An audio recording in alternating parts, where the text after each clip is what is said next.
yung ating sahod na kahilingan, yung ating kahilingan magkaroon ng sariling lupang tirikan ng ating bahay, yung kahilingan ng mga magsasaka na magkaroon ng lupa, yung ating kahilingan, bumaba ang presyo ng kuryente, tumaas ang sahod, hindi mangyayari yan.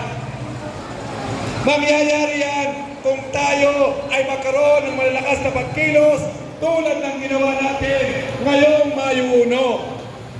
Kung mapapalaki pa natin ang ating pagsasama-sama at pagkilos ng mga manggagawa at sasamahan tayo ng mga magsasaka, ng mga maralita, ng mga mangingisda at susugurin natin ang Malacanang, mauobliga ang gobyerno na ibigay ang ating kahilingan. Magtatagumpay tayo kapag tayo ay nagsama-sama. Pero kahit tayo ay magtagumpay, ibigay sa atin ang dagdag na sahod na 200 pesos o yung 1,500 pesos kada araw. Kahit tayo magtagumpay, kung si Bongbong Marcos pa rin ang nasa Malacanang, kung sila Chis Escudero at mga dynasty ang nasa Senado, kung nasa si Martin Romualdez ang nasa Kongreso ng mga dynasty, mga trapo, mga bilyonaryong politiko na kakampi ng malaking kapitalista. Bawas ang presyo ng bilihin, mababa na naman ang sahod, makikibaka na naman tayo para sa dagdag na sahod. Walang katapusan, walang katapusang laban ang sahod kung sahod lang ang ating pag-uusapan. Sabi ni Einstein, yung matalino, yung magulo ang buhok, kapag ka daw paulit-ulit mong ginagawa ang isang bagay ng yun at yun din, huwag kang umasa ng mas maunlad na resulta. Giginhawa ang buhay, ang giginhawa ang buhay ay yung mga mayayaman din, yung malalaking korporasyon, katulad ni Villar. Si Villar, noong 2018, 350 billion lamang ang kanyang yaman. Dumaan pa ang pandemya. Alam niyo kung magkano ang yaman ni Villar ngayon?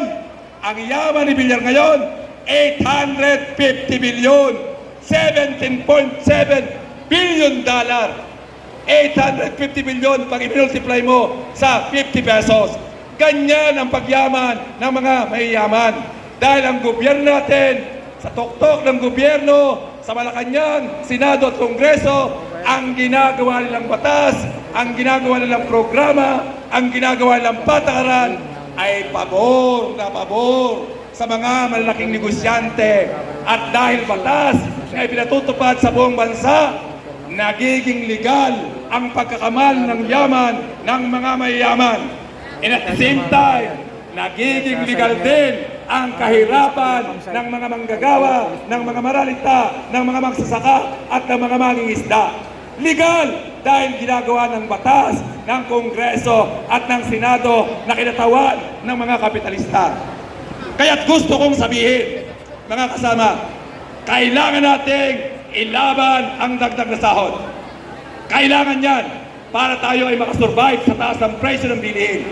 Pero bilang mga member ng BNP, bilang mga member ng mga sosyalistang organisasyon, hindi dapat tayong matali sa pang-ekonomiyang pakikibaka. Dahil walang katapusan ang pang-ekonomiyang pakikibaka sa ilalim ng pamumuno ng dinastiya at elitistang gobyerno. Ay, salamat naman, pinalakpakan niyo ako. Napupaos na ako, hindi pa niyo ako pinapalakpakan eh.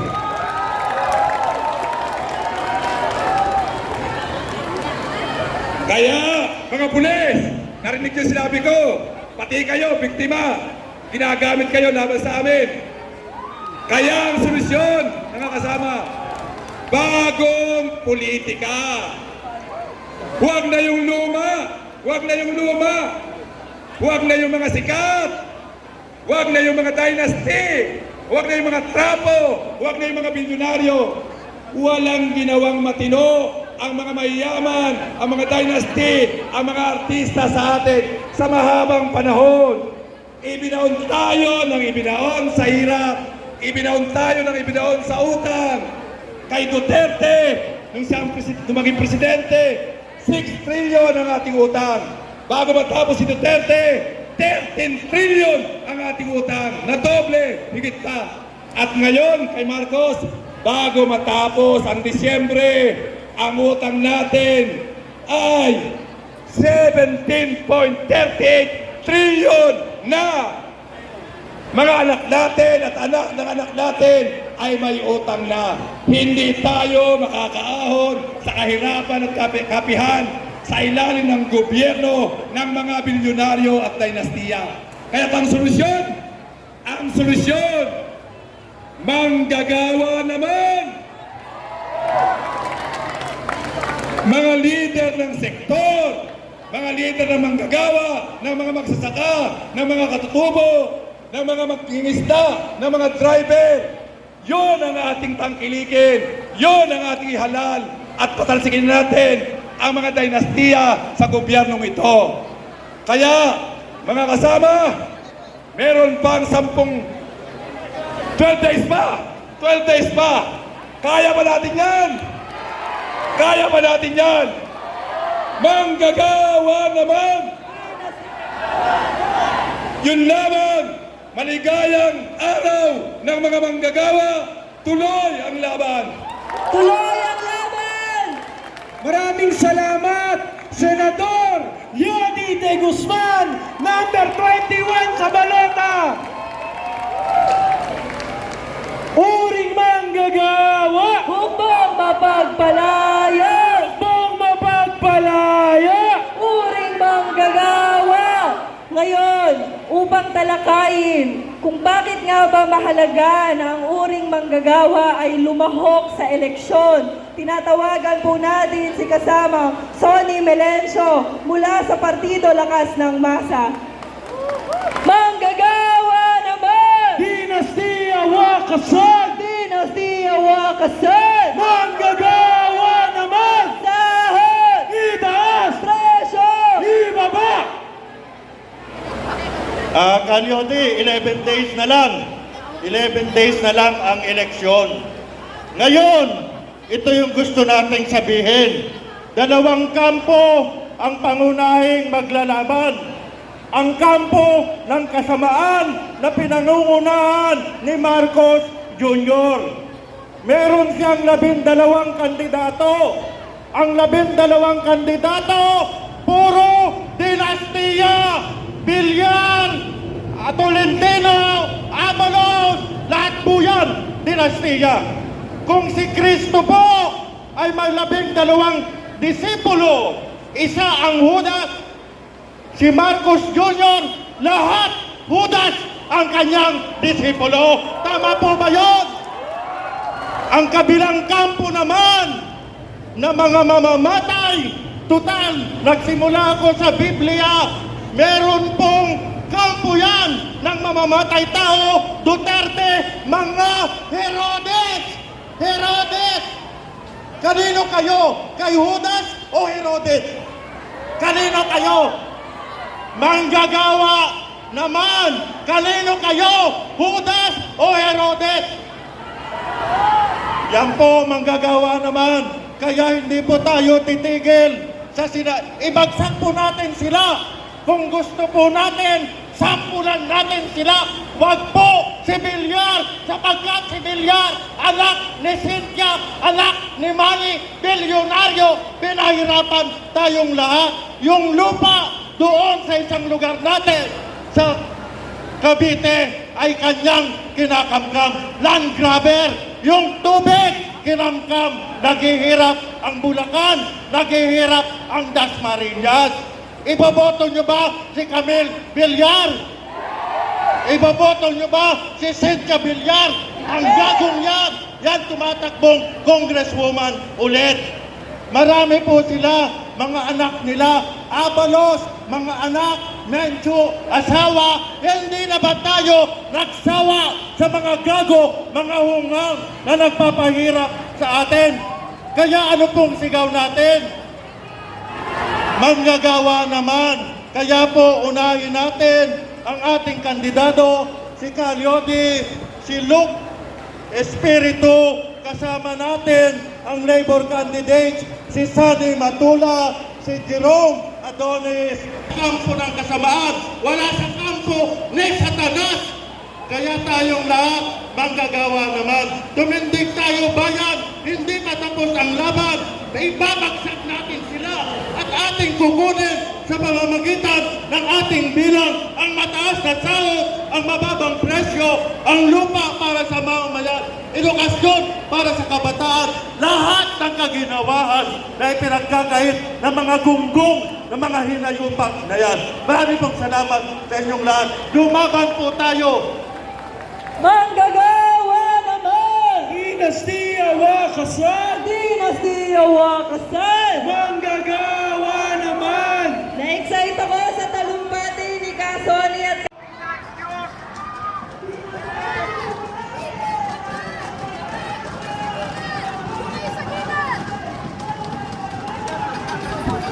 So ayun mga kababayan, no? Simula nang lumapit sila rito sa mga pulis. Ayan mga kababayan, nakita nyo, inipuwersa na nila mga kapulisan natin at tinatanggal nilang pilit ang barikada ng mga kapulisan. Itong eksena ngayon dito sa loob ng ng rally na ito. Ayan, natanggal na nila, hinihila na nila. Ayan. Pinakita talaga ng mga rallyista ang kanilang puwersa sa harapan mismo ng mga kapulisan na ito at inagawan ito ng barikada. Yan, pilit na binabawi ng mga kapulisan, ngunit ito hindi nila mabawi. Yan. Makikita ninyo, no? Grabe ang tensyon nila dito ngayon. Malakas din ang mga loob ng mga realista na ito dahil syempre organisado rin sila. Yan, kumpulo na ng mga vlogger dito, no? Yung nagkakasakita na kasi dito sa harapan, no? Ayan, nagkakatulakan na sila.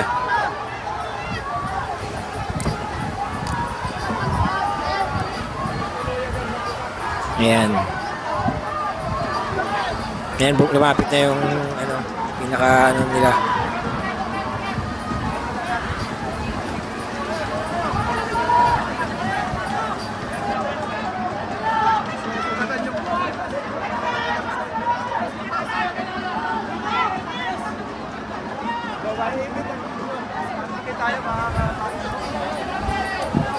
Ayan mga kababayan, no?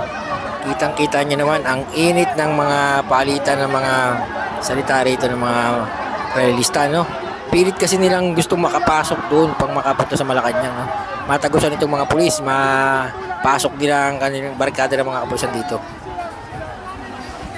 Pero dito pa lang ay nahinto ang kanilang pamumuwersa sa mga kapulisan dahil matibay rin ang ginawang harang ang barikada ng kapulisan. Kahit na naagawan sila ng barikada, pero sa dami nila, napakarami ng pulis nito, siguro kulang-kulang ito sa 1,000 ang mga nakapwesto na ito. At sa may bandang dulo rin, kung makikita nyo, may fire truck din na nakaabang para sa suporta ng mga kapulisan. Yan, kung makikita nyo, nagpapalitan sila ng kanilang mga salita, no? Sa parte ng mga realista at isang kapulisan.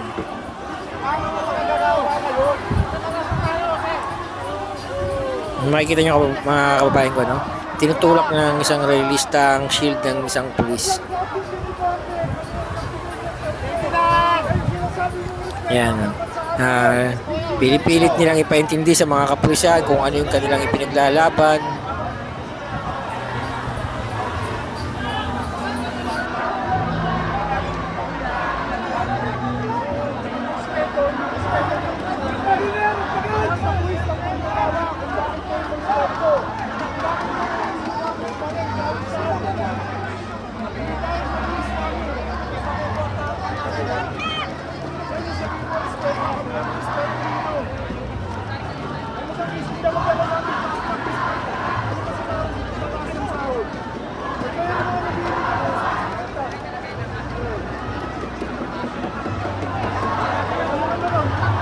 Mag-extray na lang tayo.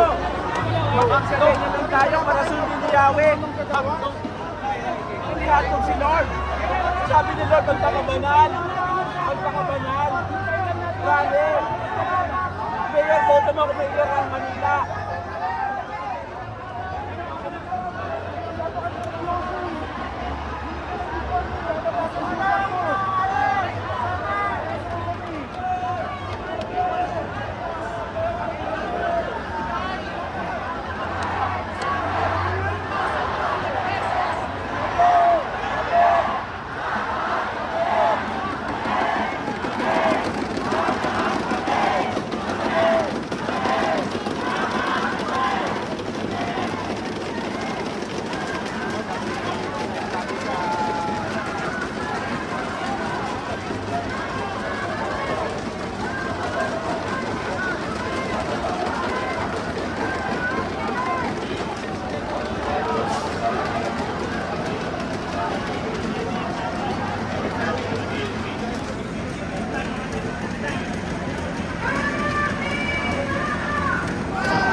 Babasakan na tayo, ma'am.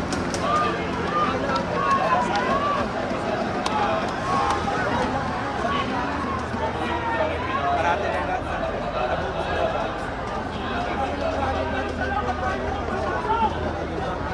Bago lang po ako.